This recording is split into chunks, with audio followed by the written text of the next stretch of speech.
সবাইকে স্বাগত জানাচ্ছি গ্লোবাল ভিউজে। আপনাদের সঙ্গে আছি আমি সুস্মিতা দাস। আজ জানাবো আন্তর্জাতিক গণমাধ্যমে আলোচিত সংবাদ ও বিশ্লেষণ। অস্বাভাবিক হারে দলে দলে ইসরায়েল ছাড়ছেন ইহুদিরা। একে দেশত্যাগের সুনামি হিসেবে বর্ণনা করছেন কর্মকর্তারা। ইসরায়েলি পার্লামেন্ট নেসেটের একটি বিশেষ প্রতিবেদনের বরাতে মিডিয়াগুলো বলছে, ইসরায়েলিদের দেশ ছাড়ার সংখ্যা ভয়াবহ পরিসরে বেড়েছে।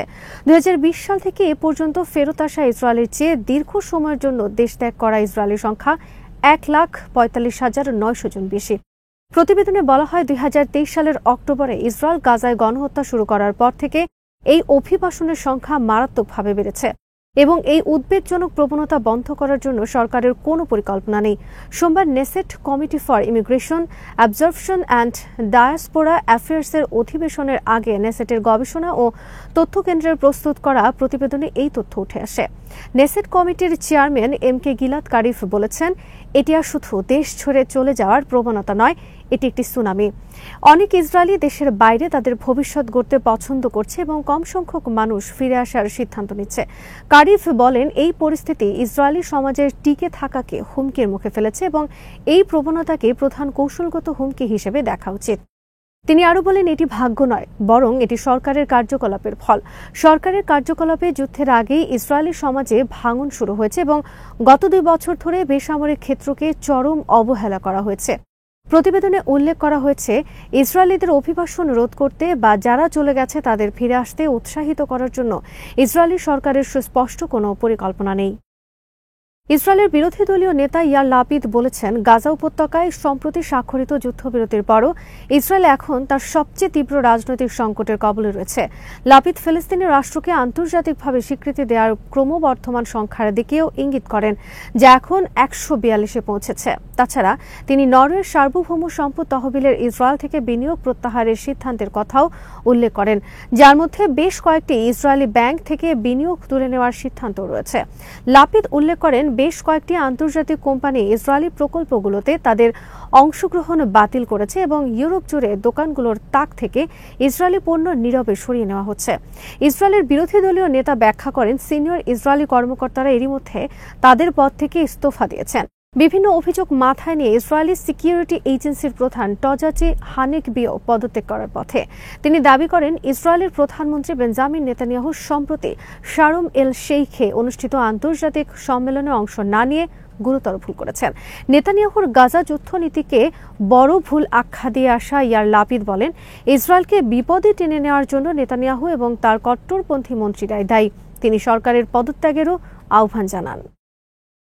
পারমাণবিক কর্মসূচি ইস্যুতে মার্কিন প্রেসিডেন্ট ডোনাল্ড ট্রাম্পের নতুন করে দেওয়া আলোচনার প্রস্তাব প্রত্যাখ্যান করেছেন ইরানের সর্বোচ্চ নেতা আয়াতুল্লাহ আলী খামেনি।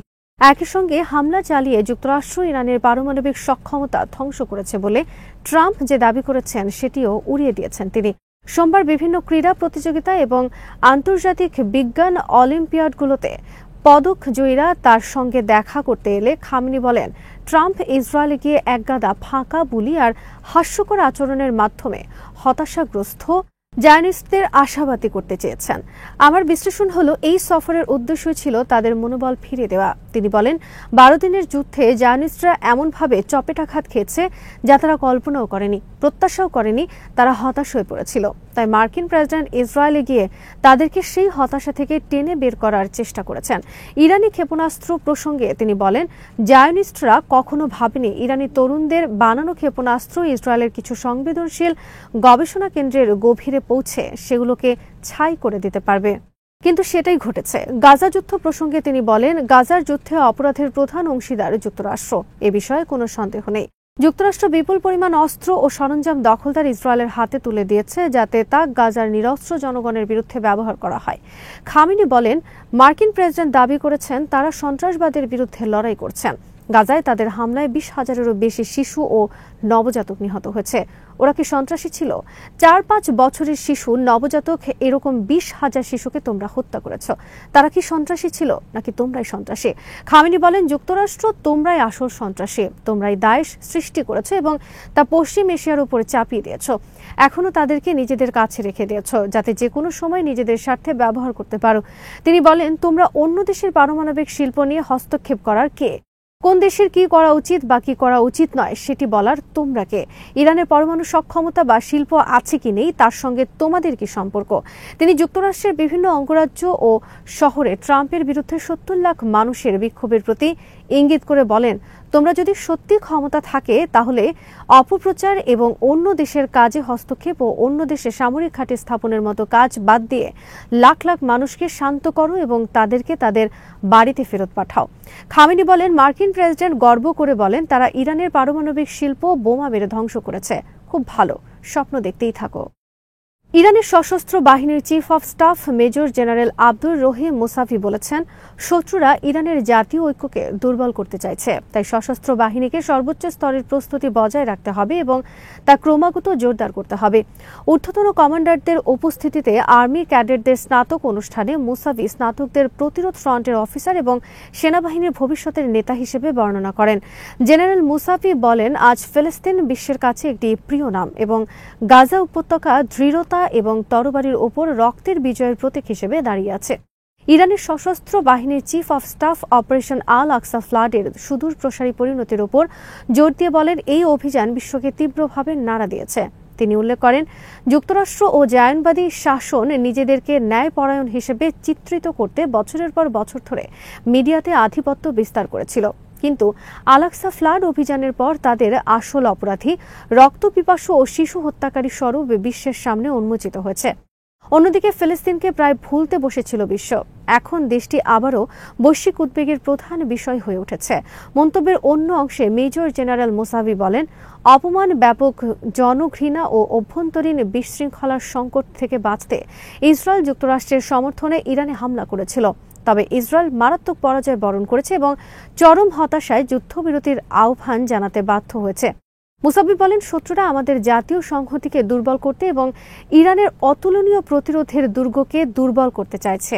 এখন সশস্ত্র বাহিনীকে অবশ্যই সর্বোচ্চ স্তরের প্রস্তুতি বজায় রাখতে হবে। ইরানের সঙ্গে সব ক্ষেত্রে সম্পর্ক জোরদার করতে প্রস্তুত রাশিয়া। সোমবার ক্রেমলিনের পক্ষ থেকে এমন আগ্রহের কথা জানানো হয়েছে। ক্রেমলিনের মুখপাত্র দিমিত্রি পেসকভ বলেন, দুই দেশের সম্পর্ক নাটকীয়ভাবে এগিয়ে যাচ্ছে। তেহরান ও মস্কোর মধ্যে আগে থেকেই ঘনিষ্ঠ সম্পর্ক রয়েছে। চলতি বছর ইরানের পরমাণু স্থাপনায় ইসরায়েল ও যুক্তরাষ্ট্রের হামলার নিন্দা জানিয়েছিল রাশিয়া। ইরান পরমাণু অস্ত্র তৈরি করছে বলে অভিযোগ ইসরায়েল ও যুক্তরাষ্ট্রের, যদিও শুরু থেকেই পরমাণু অস্ত্র তৈরির বিষয়টি নাকচ করে আসছে তেহরান। সোমবার সাংবাদিকরা পেসকভের কাছে প্রশ্ন করেন, ইরানের পরমাণু প্রকল্প ঘিরে ঘটে যাওয়া নানা ঘটনা কিভাবে দেখছে রাশিয়া, আর এমন প্রেক্ষাপটে দেশটির সঙ্গে মস্কোর সম্পর্ক জোরদার করবে কিনা। জবাবে পেসকভ বলেন, রাশিয়া অবশ্যই সব ক্ষেত্রে ইরানের সঙ্গে সম্পর্ক বৃদ্ধি করতে প্রস্তুত আছে। ইরান আমাদের অংশীদার, আর আমাদের সম্পর্ক নাটকীয়ভাবে এগিয়ে যাচ্ছে। এদিকে ইরানের সর্বোচ্চ জাতীয় নিরাপত্তা কাউন্সিলের সচিব আলী লারিজানির সঙ্গে সাক্ষাৎ করেছেন রুশ প্রেসিডেন্ট ভ্লাদিমির পুতিনের এক দূত। এর এক সপ্তাহেরও কম সময় আগে পুতিনের সঙ্গে দেখা করেছিলেন লারিজানি। সে সময় ইরানের সর্বোচ্চ নেতা আয়াতুল্লাহ আলী খামেনির একটি বার্তা রুশ প্রেসিডেন্টের কাছে পৌঁছে দিয়েছিলেন তিনি। এর আগে গত জানুয়ারিতে পুতিন ও ইরানের প্রেসিডেন্ট মাসুদ পেজিশকিয়ান একটি কৌশলগত অংশীদারত্ব চুক্তিতে সই করেছিলেন। এছাড়া গত মাসে রাশিয়ার রাষ্ট্রীয় পরমাণু শক্তি সংস্থা রোসাটমের সঙ্গে ইরান একটি চুক্তি করে। ওই চুক্তি অনুযায়ী ইরানে 4টি পরমাণু বিদ্যুৎ কেন্দ্র নির্মাণ করবে সংস্থাটি। আজ এখানেই শেষ করছি। সবাই ভালো থাকুন, সুস্থ থাকুন আর দেখতে থাকুন বিডি ভিউজ। চ্যানেলটি ভালো লাগলে সাবস্ক্রাইব করুন, সংযুক্ত থাকুন আমাদের ফেসবুক পেজে।